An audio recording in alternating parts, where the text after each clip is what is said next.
Hi darlings, ఎలా ఉన్నారు? Cutting చేయించుకున్నాను పోయినా, అక్కడ పోయిన తర్వాత కటింగ్ వద్దులే మరీ అంత పెరగలేగా, బియర్డ్ ఒకటి లైట్ తీపిద్దాం అనుకున్నా. భలే పాట వస్తుంది నాకు తగ్గట్టు. నేను పోయి అప్పటికే గంట అయింది. ఈయన నాకు తప్ప షాప్కి వచ్చిన ప్రతి ఒక్కడికి కటింగ్ చేస్తాడు. నేను అడుగుతా ఉన్నా, తమ్ముడు నెక్స్ట్ నీకే అని చెప్పి గంట సేపు కూర్చోబెట్టిండు. ఎట్లుంది చూద్దానికి. నేను ఇట్లా బియర్డ్ తీసిన ప్రతిసారి అందరు నన్ను ముస్లిం అనుకుంటారు.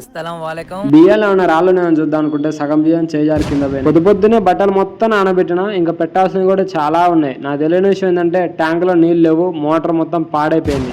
బయట ఎండరగా తీసేస్తుంది, లోపల పని చేస్తుంటే మస్తు ఉబ్బదీస్తుంది, చెమటలు కారిపోతున్నాయి. పని చేస్తే మొత్తం దుమ్ము లేస్తుంది. అసలు మన పరిస్థితి అంతా మస్తు క్రిటికల్గా ఉంటుంది ఎప్పుడు. అన్నట్టు మీకు ఎప్పుడో విషయం చేద్దాం అనుకుంటా మర్చిపోతా. దుమ్ములు తిరిగే వాళ్ళు, దుమ్ము పని చేసేవాళ్ళు రోజుకు ఒక అడ్డుపండు చిన్న బెల్లం ముక్క తింటే దుమ్మంతా వేస్ట్లో వెళ్ళిపోద్దంట. ఇట్లాంటి చిట్కాలు బాటేలేదనుకో చెవులలో ముక్కులలో ఇన్ఫెక్షన్లు వస్తాయి లేనిపోయి, తర్వాత మందులు వాడాలి. జీవితాల్లో పోతుంటే చెవులు ముక్కులు దేవుందిలే. అంటా బాయ్ బాయ్.